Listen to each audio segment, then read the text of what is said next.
72-year-old Hattie Graves was humming a gospel tune in her kitchen, putting the finishing touches on a peach cobbler for a son she hadn't seen in 6 years. She didn't know that 3 blocks away, a patrol car was turning onto her street with its headlights killed. She didn't know that her son Elias, a Tier 1 operator with the first SFODD, was currently pulling his rental truck into her driveway, carrying a bouquet of hydrangeas. 2 worlds were about to collide in a tragedy that would burn the corrupt foundation of Oak Haven, Louisiana, to the ground. Justice is rarely swift, but when it arrives, wearing the face of a man with nothing left to lose, it is absolute. October 14th, 2023. 1845 Central Standard Time, Oak Haven, Louisiana. The humidity in Oak Haven stuck to your skin like a second layer of clothing. It was a heavy, suffocating heat that smelled of swamp water, pine needles, and impending rain. For Elias Graves, it smelled like childhood. It smelled like the past he had spent the last 20 years running away from. At 42, Elias didn't look like a man who existed in the civilian world. He moved with a predatory grace that made people uncomfortable in grocery store aisles. He was 6'4" of corded muscle scar tissue and hypervigilance. As a master sergeant in Delta Force, he had spent his adult life in the darkest corners of Syria, Afghanistan, and the Horn of Africa. He specialized in high-value target extraction and dismantling terror cells. He was a ghost, a scalpel used by the US government when they needed a problem to disappear without a press conference. But today, he wasn't Sergeant Graves.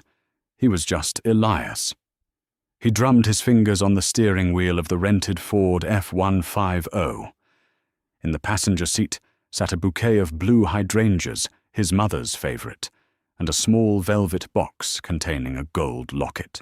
Inside the locket was a picture of him and his late father, a peace offering for missing the last 3 Christmases. He turned onto Sycamore Street. The neighborhood hadn't changed much. The oak trees were thicker, their roots buckling the sidewalks a little more aggressively. The houses were still modest, single-story siding structures with porch swings and manicured lawns. It was a quiet, predominantly black neighborhood that had been slowly shrinking as the gentrification from the north side crept closer. Elias checked his watch. 6:50 p.m. Hattie would be finishing dinner. She ate early. He smiled for the first time in days, the tension in his shoulders loosening just a fraction. He hadn't told her he was coming. He wanted to see the look on her face. He wanted to sit at her small Formica table, eat greens and cornbread, and listen to her tell him about the church choir gossip. He needed to feel human again. He pulled the truck up to the curb 2 houses down from hers, killing the engine. He wanted to walk up quietly. As he stepped out of the truck, the air shifted. It wasn't the weather. It was the silence. Usually this street was alive with the sound of kids playing basketball in driveways or music drifting from open windows. Tonight it was dead quiet. Then he saw it. A black and white cruiser was parked diagonally across his mother's driveway. No lights, no siren, just the aggressive posture of a vehicle abandoned in haste. The driver's side door was open. Elias felt the cold prickle of adrenaline wash over him, the switch flipping in his brain. The world slowed down. His vision tunneled. The hydrangeas remained on the passenger seat. He began to move toward the house. He didn't run. Running drew attention. He moved with a fast, fluid stalk, hugging the shadow of the neighbor's hedge. 1852, Central Standard Time. Inside the house, the atmosphere was shattering. Hattie Graves stood in her hallway, her hands trembling. She was a small woman, barely 5'2", with silver hair pulled back in a neat bun. She wore a floral apron over her Sunday dress. Towering over her was Officer Derek Cole. Cole was a known entity in Oak Haven, a man who wore his badge like a crown and his gun like a threat. He was 35, thick-necked, with a face flushed red from a mix of steroids and perpetual aggression. Behind him stood Officer Brett Higgins, a rookie who looked nervous, his hand hovering over his holster. "I asked you a question, Hattie." Cole barked his voice, bouncing off the framed photos of Elias in his dress blues that lined the hallway walls.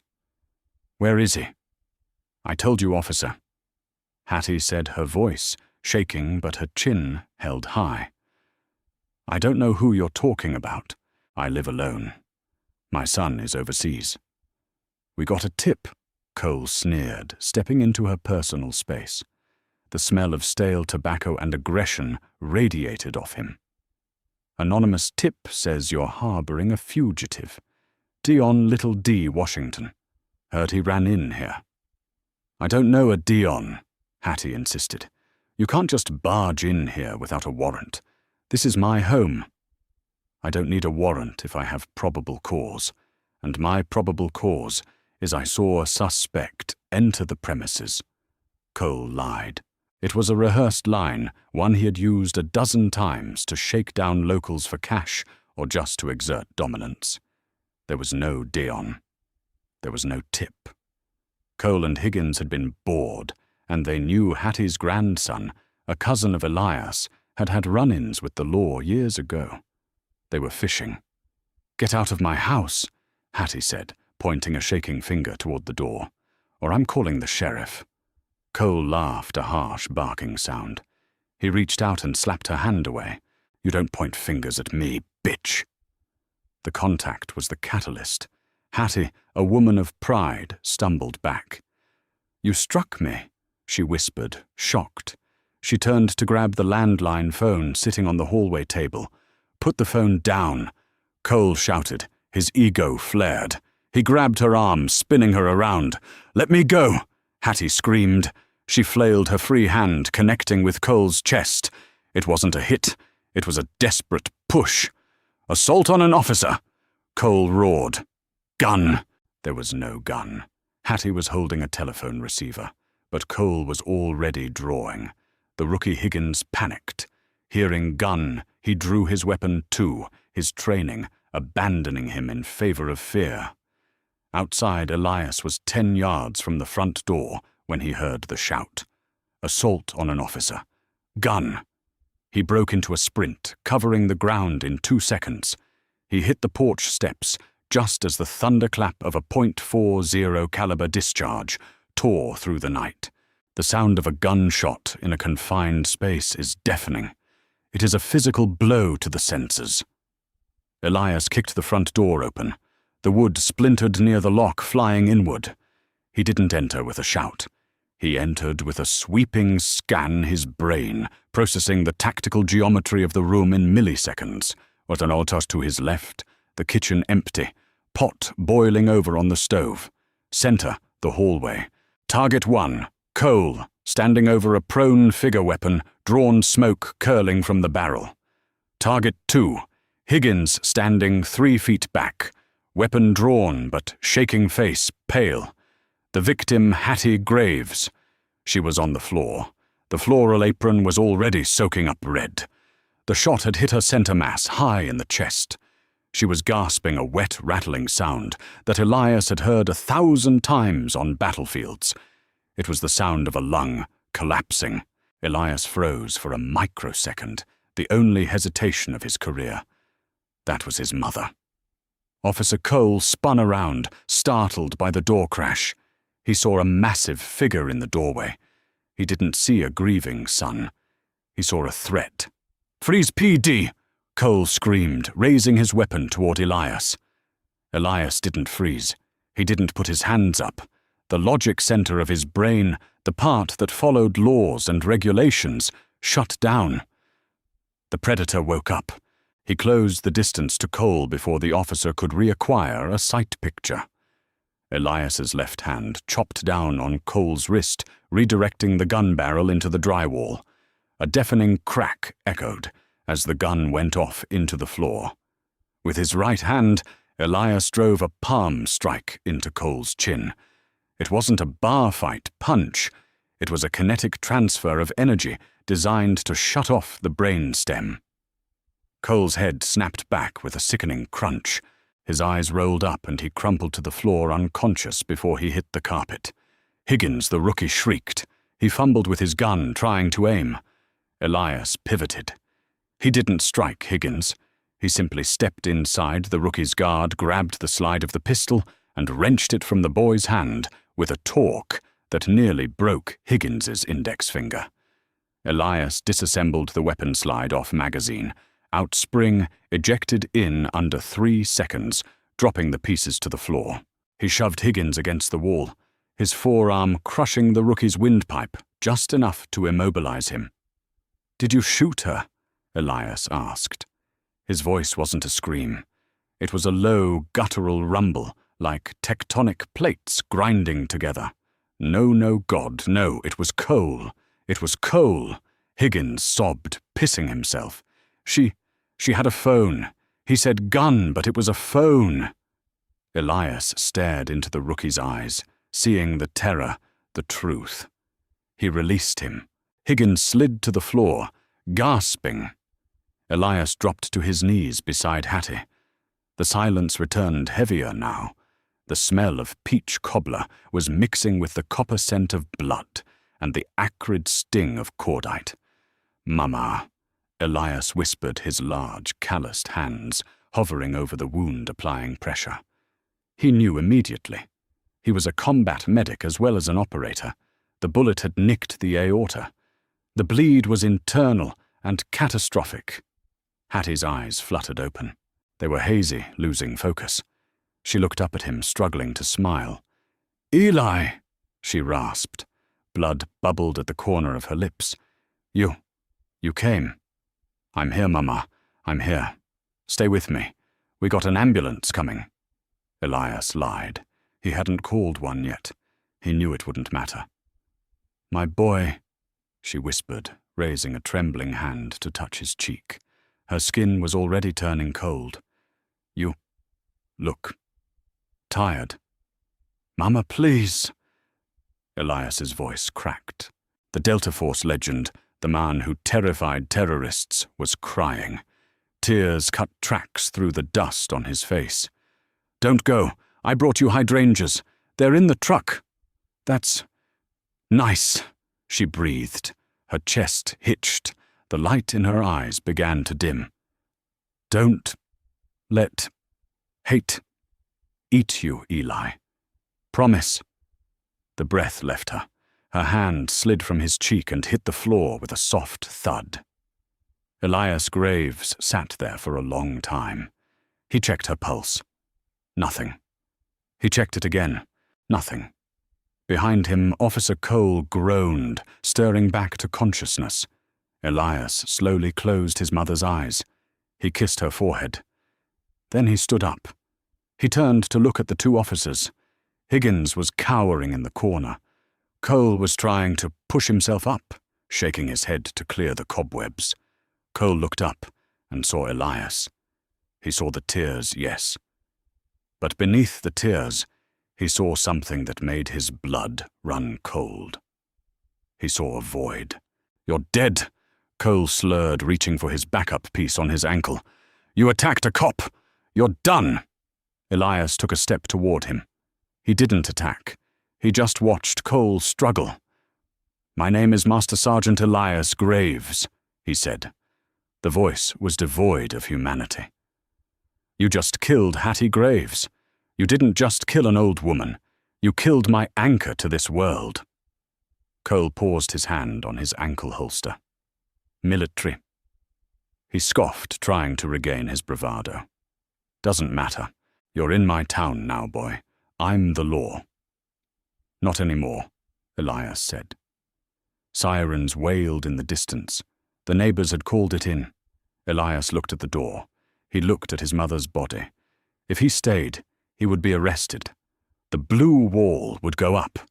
They would plant a gun on her. They would paint him as a violent aggressor who ambushed officers. The story would be buried in paperwork, and internal investigations that led nowhere. He knew how the system worked. He had seen it destroy men better than Cole. He couldn't get justice inside that cell. Elias looked at Higgins. "Tell them the truth," Elias said, "or I come for you first." Then Elias turned to Cole. "You better pray they keep you in solitary, because if you walk free, I'm going to dismantle everything you love. Peace. Bye. Peace." Elias grabbed his mother's phone from the floor, the weapon, and wiped it on his shirt, pocketing it. He grabbed the surveillance hard drive from the hallway closet that Hattie had installed years ago after a break-in. He walked out the back door into the humid Louisiana night, just as the flashing lights painted the front lawn red and blue. Elias Graves was gone. The ghost was active. October 14th, 2023, 2100 Central Standard Time, Oakhaven Sheriff's Department. The interrogation room didn't smell like justice. It smelled of stale coffee and bleach used to scrub away the sins of the previous night. Derek Cole sat at the metal table, an ice pack pressed to his jaw where Elias had struck him. His jaw wasn't broken, but it was swollen to the size of a grapefruit, turning a sickly shade of purple. The door opened, and Sheriff Jim Bull Bullard walked in. Bullard was the architect of Oakhaven's corruption, a man in his 60s with a gut that strained his uniform buttons and eyes that held zero warmth. He wasn't angry, he was calculating. "You really stepped in it this time, Derek Stas," Bullard said, tossing a file onto the table. "I've got the press crawling all over the lobby. They heard Delta Force and started foaming at the mouth." "He attacked me, Sheriff," Cole mumbled, the ice pack muffling his voice.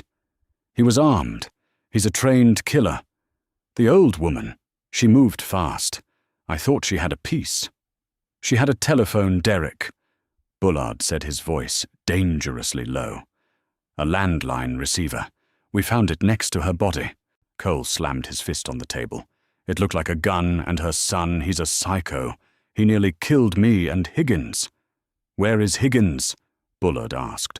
"Locker room. Kid's shaking like a leaf. He's useless." Bullard sighed and pulled a chair out, sitting heavily. "Here is the situation. We have a dead elderly woman with no criminal record. We have a highly decorated Special Forces operator on the run. And we have you, my lead narcotics officer, with a body count that's getting harder to hide." Bullard leaned in. "But we also have a narrative to control. I need you to listen to me very carefully." Cole nodded, wincing. "We processed the scene after the son fled." Bullard said, his eyes locking onto Cole's. "And wouldn't you know it, we found a .38 snub nose under the couch, unregistered, filed off serial number. It had Hattie Graves' prints on it." Cole blinked. He knew exactly what that meant. Bullard had planted a throw-down gun. The blue wall was going up. They were protecting their own. "She was armed." Cole said, a slow, crooked smile spreading across his face. "I knew it. And the son," Bullard continued, "is a dangerous fugitive, suffering from acute PTSD. He snapped. He killed his own mother in a domestic dispute, then attacked officers when they arrived on the scene. You are the hero, Derek. You tried to save her." "What about the camera?" Cole asked, sudden panic rising. "The old lady had a camera system. I saw the lens in the hallway." "The hard drive was missing," Bullard said, frowning. "The son took it. If he releases that video, he won't get the chance," Bullard said, standing up. "I've put out a BOLOB. On the lookout for Elias Graves, armed and dangerous. Shoot-on-sight orders approved. We have the state troopers and the FBI involved, but I'm keeping the feds on a short leash. We find him first, Derek. And when we find him, he doesn't make it to a courtroom." October 15th, 2023, 2 o'clock Central Standard Time, the Atchafalaya Basin. 5 miles outside of town, the swamp was a living, breathing entity. The cypress trees rose from the black water, like skeletal fingers draped in Spanish moss that swayed in the humid breeze. It was a place where things disappeared. Elias Graves was comfortable here. He had ditched the rental truck deep in the bayou, sinking it into a bog where the mud would swallow it whole. He was currently sitting in an old duck hunting blind, suspended in the trees, a relic of his childhood, where he and his father used to spend weekends. He had his go bag, which he never traveled without a change of clothes, a first aid kit, a satellite phone, $5,000 in cash, and a K-bar knife. He didn't have a firearm yet, but that was a temporary problem. He opened his laptop, shielding the screen glow with his jacket. He plugged in the hard drive he had taken from his mother's closet. He watched the footage. He watched Cole kick the door. He watched his mother terrified, but proud, standing her ground. He watched the slap. He watched the shooting. Elias didn't scream. He didn't punch the wall. He went completely still. His heart rate dropped to 45 beats per minute. This wasn't grief anymore. It was mission parameters. He pulled up the satellite phone and dialed a number that didn't exist in any phone book. It rang twice. "Talk," a distorted voice answered. "It's Sierra 19er, Elias said. "Code black." There was a pause. "Elias, we heard the news. CNN is saying you snapped. They're saying you killed your mother." "You know the truth, Viper," Elias said calmly. "I have the video, but I'm not releasing it yet." "Why not?" "We can clear your name in 10 minutes. Because if I clear my name now, they'll just fire Cole. Maybe he gets a trial in 2 years. Maybe he walks. Maybe he gets a pension." Elias looked out at the dark swamp. "I don't want his badge, Viper.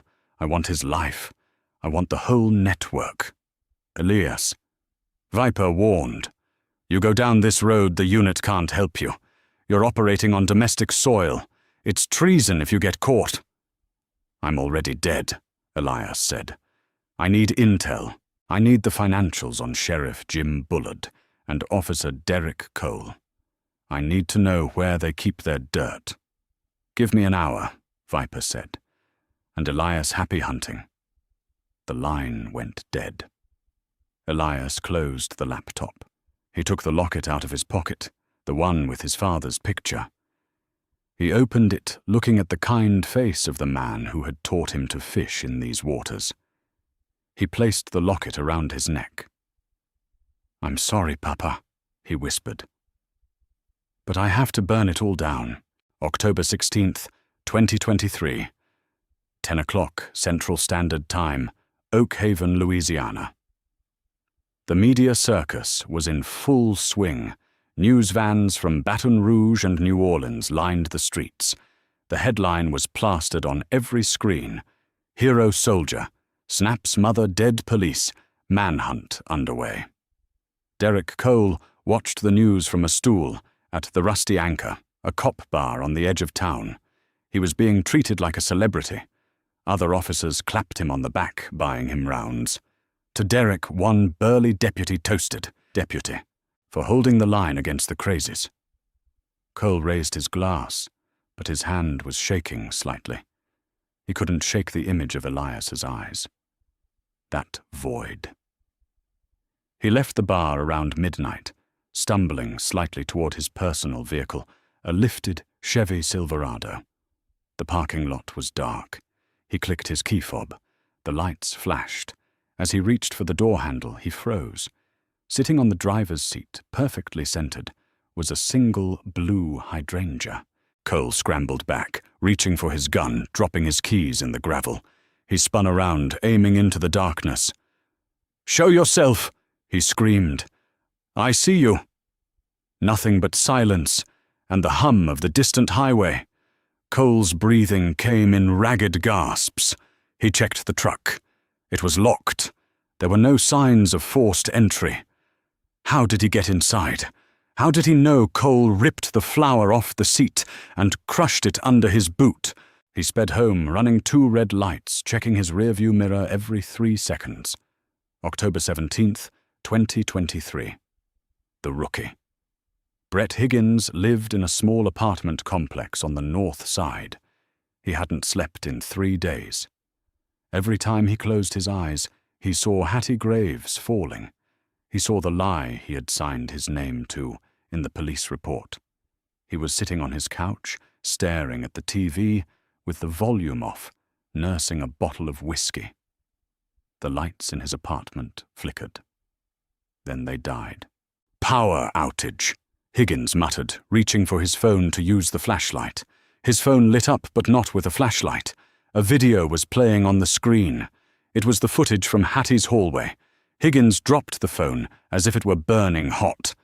He backed away, pressing himself against the wall. "Who's there?" he whimpered. A shadow detached itself from the corner of the room. Elias Graves stood there, dressed in black tactical gear he had liberated from a surplus cache. He wore a balaclava, but his eyes were visible. "Don't reach for the weapon, Brett," Elias said softly. "I cleared it while you were in the bathroom." Higgins slid down the wall, sobbing. "Please. I didn't shoot. I didn't mean to."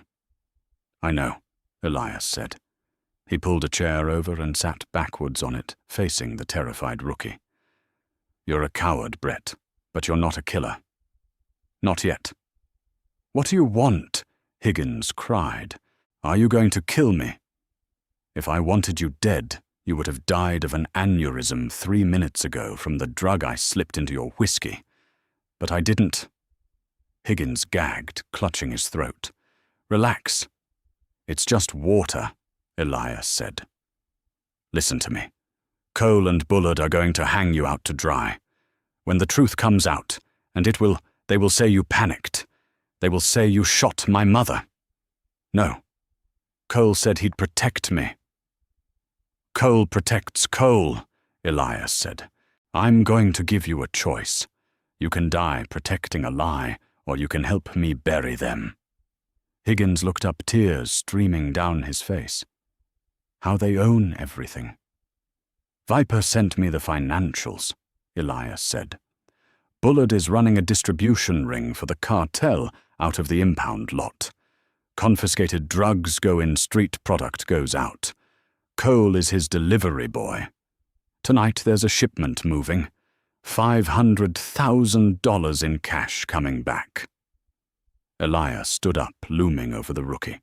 "I need access to the police radio frequency encryption keys, and I need you to drive your patrol car tonight." "To where?" "To the impound lot," Elias said. "We're going to rob the sheriff." October 17th, 2023. 23:45 Central Standard Time. Oakhaven Impound Lot.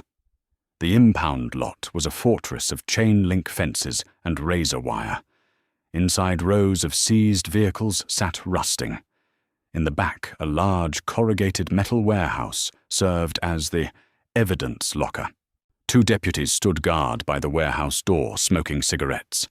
Inside, Sheriff Bullard and Derek Cole were overseeing the count.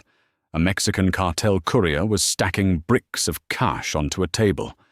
"Pleasure doing business," Bullard said, grinning. Suddenly the lights in the warehouse cut out. "What the hell?" Cole drew his weapon. "Generator. Go check it." Bullard barked at one of the deputies. Outside, the deputy walked toward the fuse box. He didn't see the figure hanging upside down from the rafters above him. Elias dropped. He didn't use a gun. He used a garrote wire. He choked the deputy out in silence, lowering him gently to the ground. Inside, the silence stretched too long. "Mike!" Cole called out. Then the police radio on Cole's belt crackled to life. But it wasn't a dispatcher. It was Hattie's voice, a recording from a voicemail she had left Elias years ago. "Be safe, baby. Come home soon. I love you." Cole's blood turned to ice. It's him. Suddenly, the bay doors of the warehouse exploded inward. Brett Higgins's patrol cruiser smashed through the metal siren's wailing light bar, blinding everyone inside. The cruiser drifted, slamming broadside into the table of money, sending cash flying everywhere like confetti. Cole and Bullard opened fire on the car, shattering the windshield. But the car was empty. A brick was taped to the gas pedal. From the shadows of the catwalks above, smoke canisters dropped. Thick white military-grade smoke filled the room instantly. "Cease fire, cease fire." Bullard coughed, waving his hand. In the smoke, Elias moved. He was a shark in water. He disarmed the cartel courier with a bone-breaking twist of the arm. He kicked Bullard in the knee, shattering the patella. The sheriff went down screaming. Cole fired wildly into the smoke. "Show yourself, you coward!" Elias appeared behind him. He whispered into Cole's ear. "Not yet." Elias pistol-whipped Cole across the back of the head. Cole crumbled. When the smoke cleared 10 minutes later, Elias was gone. So was the $500,000. And on the chest of the unconscious Sheriff Bullard, pinned with a knife, was a note interest payment. The principal is due soon. October 18th, 2023, 8 a.m. Central Standard Time, Oak Haven General Hospital, VIP Wing. Sheriff Jim Bullard lay in a hospital bed, his knee encased in a rigid brace. The pain meds were making him groggy, but the fear was keeping him sharp. His empire was crumbling. Standing by the window was a man who didn't look like a cop. He wore a bespoke suit that cost more than Bullard's annual salary. This was Silas Thorne, a fixer for the regional syndicate that laundered the cartel's money. "You lost $500,000, Jim," Thorne said, checking his manicure. "And you let a lone man, a grieving son, dismantle your operation in one night." "He's not just a man," Bullard spat, grabbing the bed rails. "He's Delta. He's a ghost. I need help, Silas. If he leaks those financial records—" "If he leaks the records, you're dead," Thorne said simply. "The cartel doesn't tolerate theft. They think you staged the robbery to keep the cash." "That's insanity." "Is it?" Thorne turned. "We're bringing in a specialized team, Blackwood Systems, private contractors, ex-SEALs, ex-Rangers, men who don't worry about Miranda rights. They land in an hour. They will hunt Mr. Graves down and they will kill him. And then, Jim, you and I are going to have a long talk about your retirement." October 18th, 2023, 12 o'clock Central Standard Time. The safe house. Elias sat in the basement of a condemned church on the outskirts of the parish. The pastor, an old friend of Hattie's named Reverend Thomas, was sheltering him. Elias had not slept. He was wired into the local grid. He saw the arrival of the private jet at the private airfield. He saw the black SUVs rolling out. Mercenaries. Bullard was desperate. "They're coming for you, son," Reverend Thomas said, coming down the stairs with a plate of biscuits. "The whole town is scared. Police are setting up checkpoints." "Let them come," Elias said. He typed a final command into his laptop. "It's time to light the match." Elias hit enter. The leak. At 12:05 p.m., 2 emails went out. The first email went to every major news outlet in America, the DOJ and the NAACP. It contained the raw, unedited video file from Hattie Graves's hallway. The subject line, "Murder of Hattie Graves. The truth." The second email went to a darker corner of the internet. It was sent to the encrypted server of the Los Genetes cartel. It contained PDF scans of Sheriff Bullard's private ledger. It showed that for 5 years, Bullard had been skimming 20% off the top of every shipment he moved for them. Elias leaned back. Checkmate. 12:30 Central Standard Time. The explosion. The reaction was instantaneous. The video of Hattie's death hit Twitter/X and exploded. Within 20 minutes, it had 5 million views. The audio of the slap, the lie about the gun, the heartbreaking final words of a mother dying in her son's arms. It broke the internet. Protests began to form spontaneously outside the Oak Haven Sheriff's Department. It started with 50 people, then 200, then 1,000. Inside the station, Officer Derek Cole was watching the news feeds on his phone. His face was grey. He saw his own face on CNN. The anchor was calling it a state-sponsored execution. "They know," Cole whispered. "They all know." His phone rang. It was Bullard. "Get the squad ready," Bullard screamed. "Riot gear. We have to hold the station. Sheriff, the feds are going to be here," Cole stammered. "The feds take hours. The mob is here now. And Cole, the Blackwood team, is moving on Graves. They tracked his signal to the old church on 4th Street. If they kill him, we can spin this. We can say he was the aggressor." Cole hung up. He felt like a rat on a sinking ship. He grabbed his AR-15 and headed for the door, but he didn't go to the front line. He went to the back exit. He was going to run. 1300 Central Standard Time, the church. The Blackwood team, 6 men, heavily armed with suppressed carbines and thermal optics, surrounded the old church.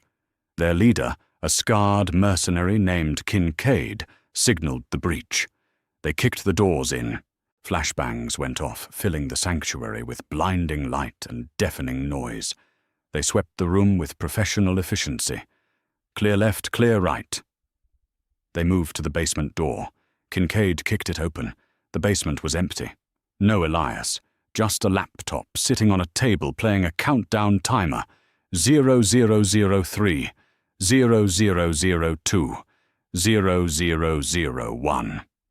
"Trap," Kincaid yelled, diving back. The Claymore mines Elias had rigged to the support beams didn't detonate to kill.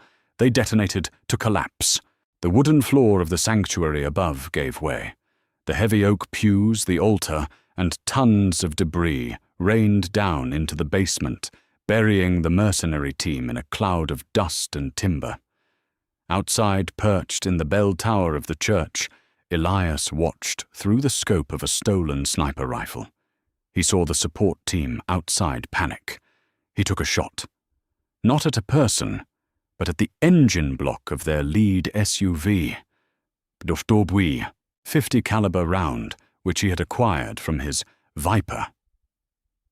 Contact cracked the block, killing the vehicle. Elias picked up a burner phone and dialed Kincaid's frequency, which he had sniffed out earlier.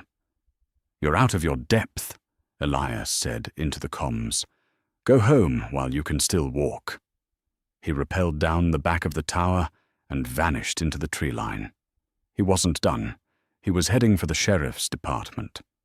October 18th, 2023. 1500 Central Standard Time. Oak Haven Town Square.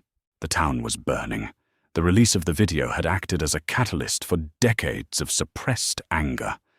The peaceful protests had turned volatile when deputies under Bullard's remote orders fired tear gas into the crowd. Now cars were overturned. The rusty anchor bar was in flames. The air was thick with smoke and the sound of chanting, "No justice, no peace." Elias moved through the chaos like a phantom. He wore a hoodie and a face mask blending in with the protesters. He wasn't there to riot. He was there to find Cole. He saw the rookie Brett Higgins standing near the barricade. Higgins wasn't wearing riot gear. He was standing on top of a police cruiser, holding a megaphone. "Stop!" Higgins was screaming at the other cops. "Put your weapons down. It's over. I sent the files to the FBI. The Bureau is 10 minutes out." Higgins had flipped.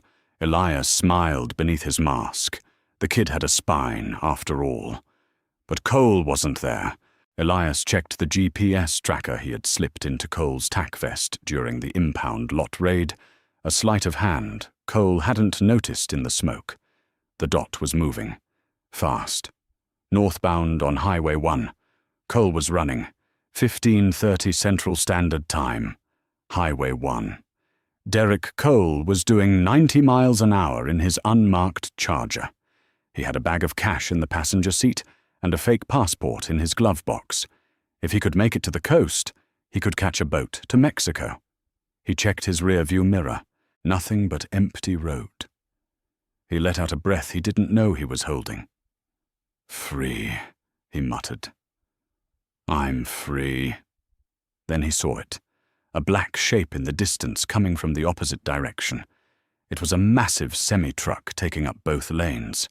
It wasn't a normal truck. It was a logging truck carrying massive timber. And it wasn't moving to let him pass. Cole slammed on the brakes, his tires screeching, smoke billowing. He swerved onto the shoulder, barely missing the grill of the truck.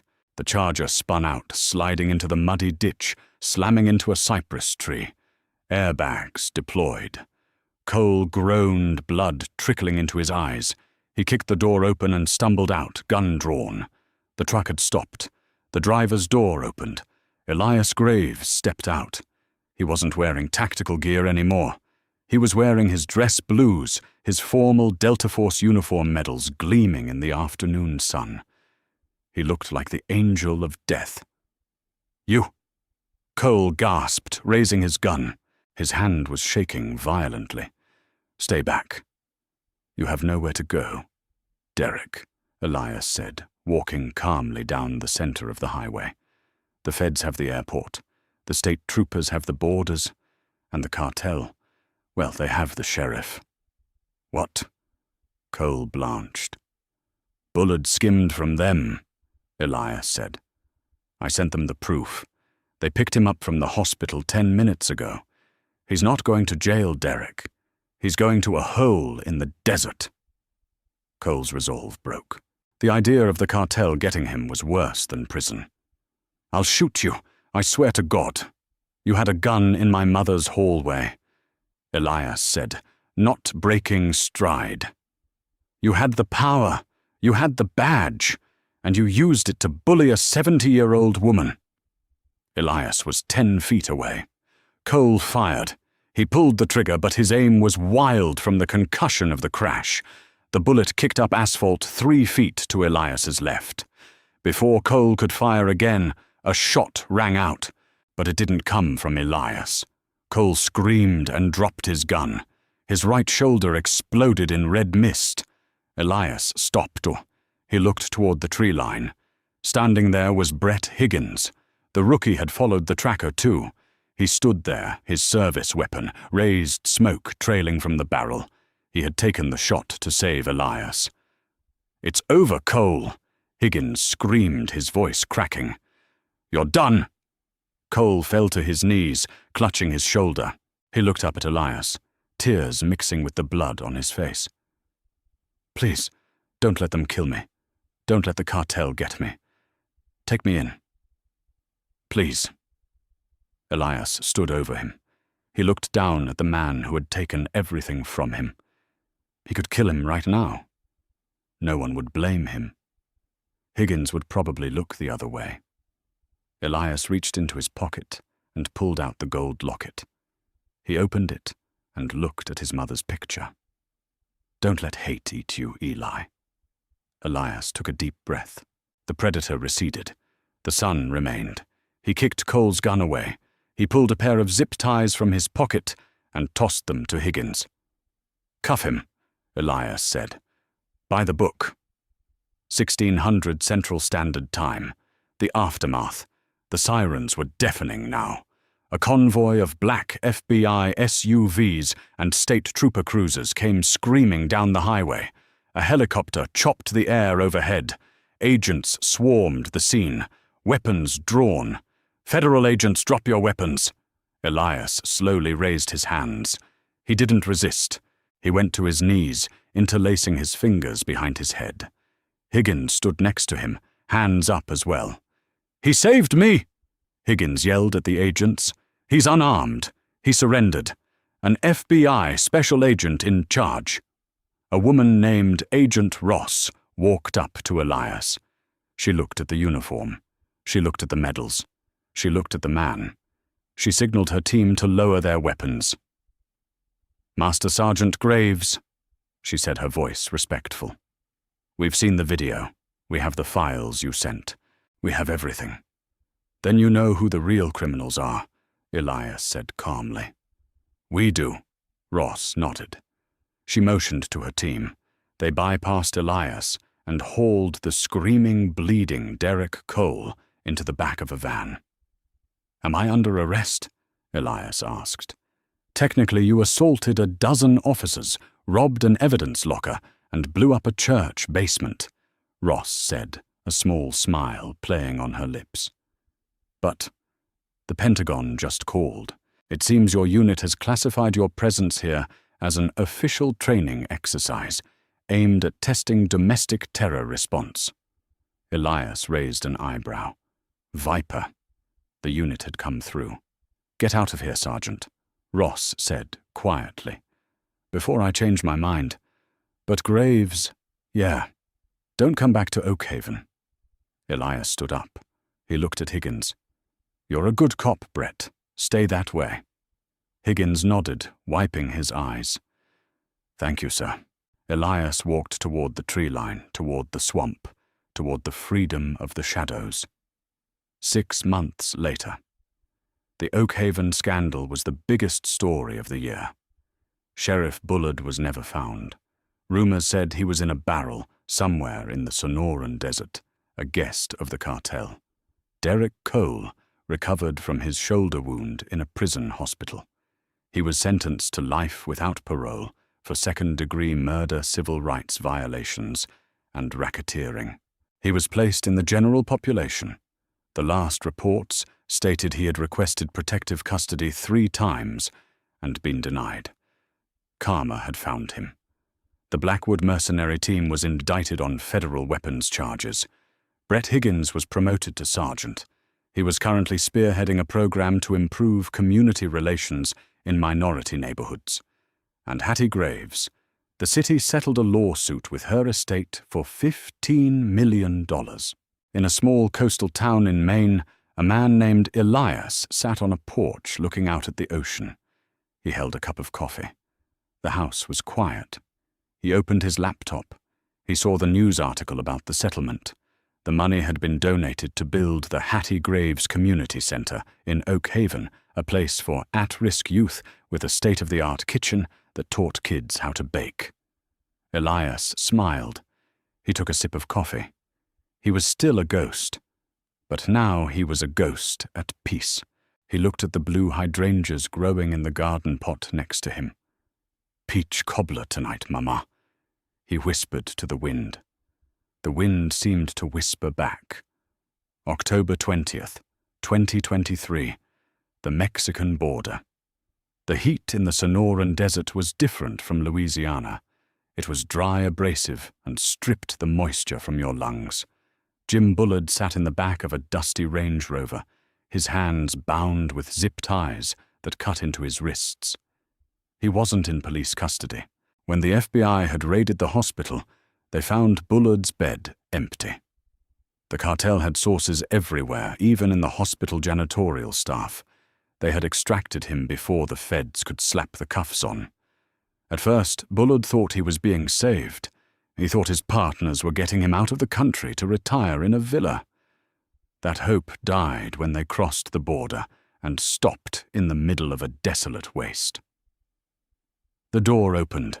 Silas Thorne stood there, the desert wind whipping his suit jacket. Behind him stood 2 men who looked like they carved statues for a living. "Silas!"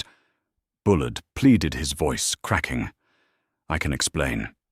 The money, I was holding it for safety. That Graves guy, he set me up." Thorne looked at him with bored indifference. "We audited the books, Jim. The digital trail the soldier sent us went back 5 years. You've stolen over $3 million from the family." I can pay it back.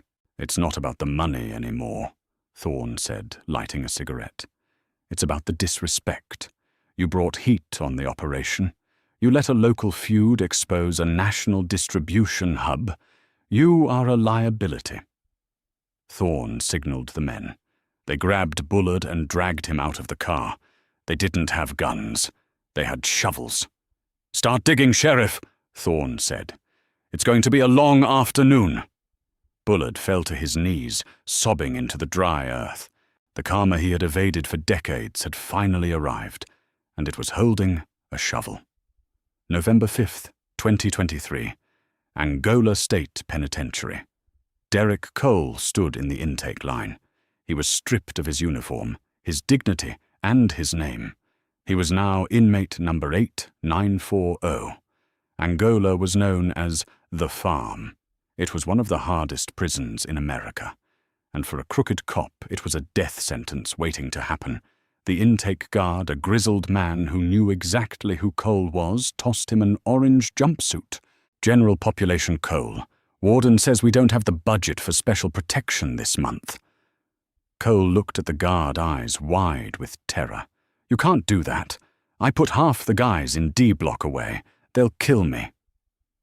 "Should have thought about that before you shot an old lady," the guard said, turning his back. As Cole walked into the cell block, the noise stopped. It was a heavy, predatory silence. Hundreds of eyes locked onto him. He heard the sound of a shank being sharpened against concrete. A voice called out from the upper tier. "Welcome home, officer." Cole hurried to his cell, his heart hammering against his ribs like a trapped bird.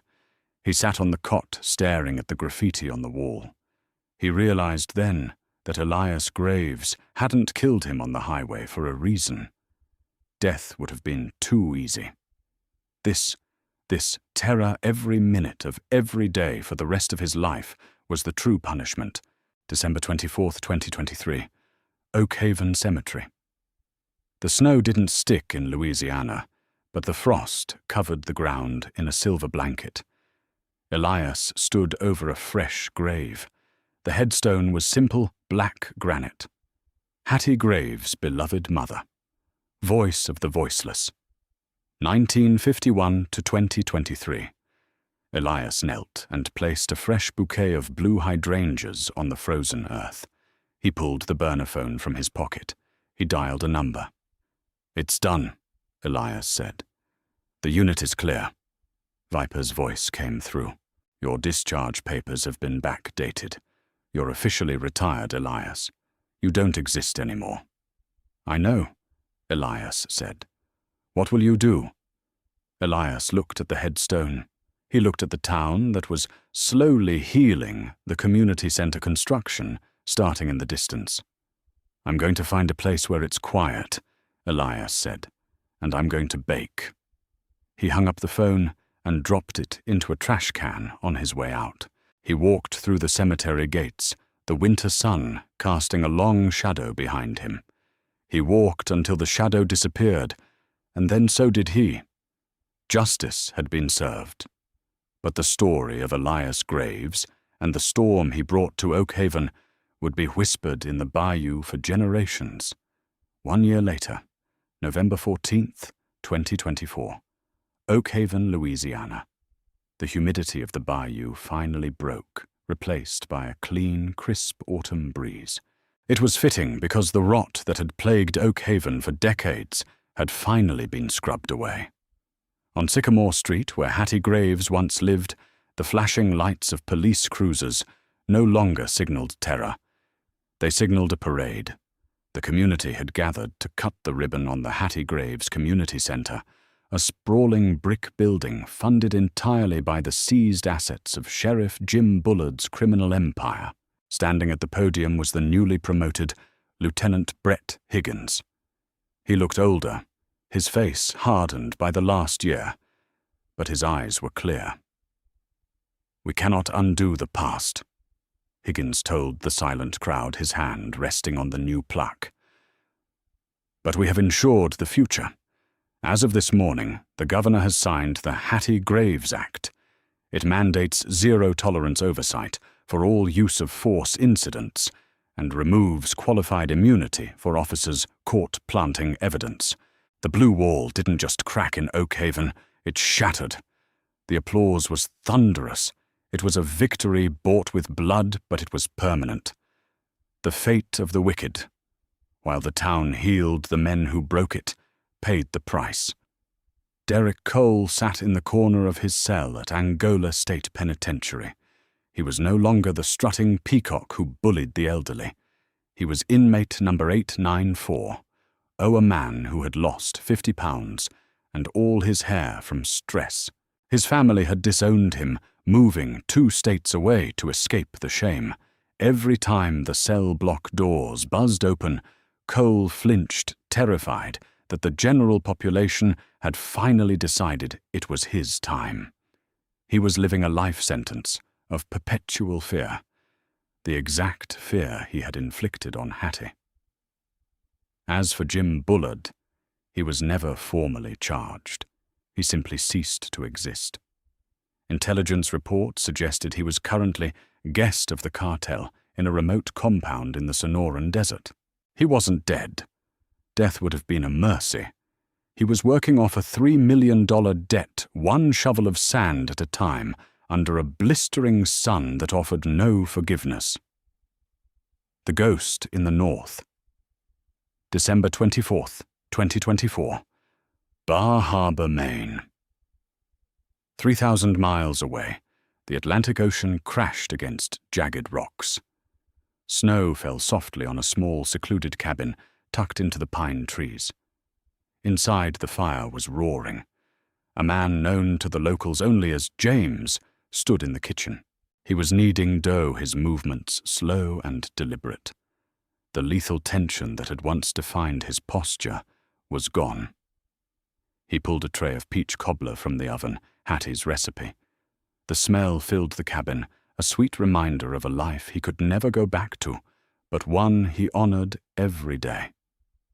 He walked to the window, watching the gray waves. His burner phone sat on the table.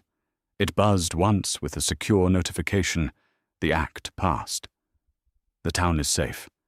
You can rest, Sierra 1. Elias Graves picked up the phone and tossed it into the fireplace.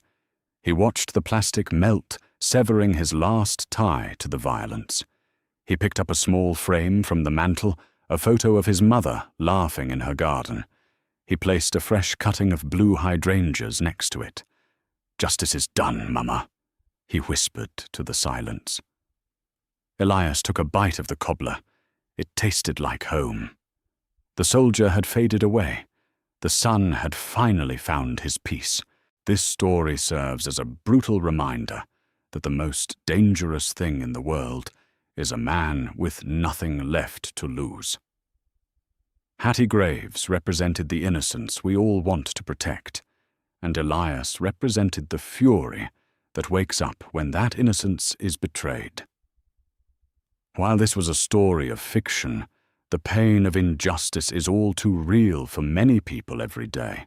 We hope this story brought you a sense of catharsis, that sometimes the bad guys do get exactly what they deserve, and the good guys find peace.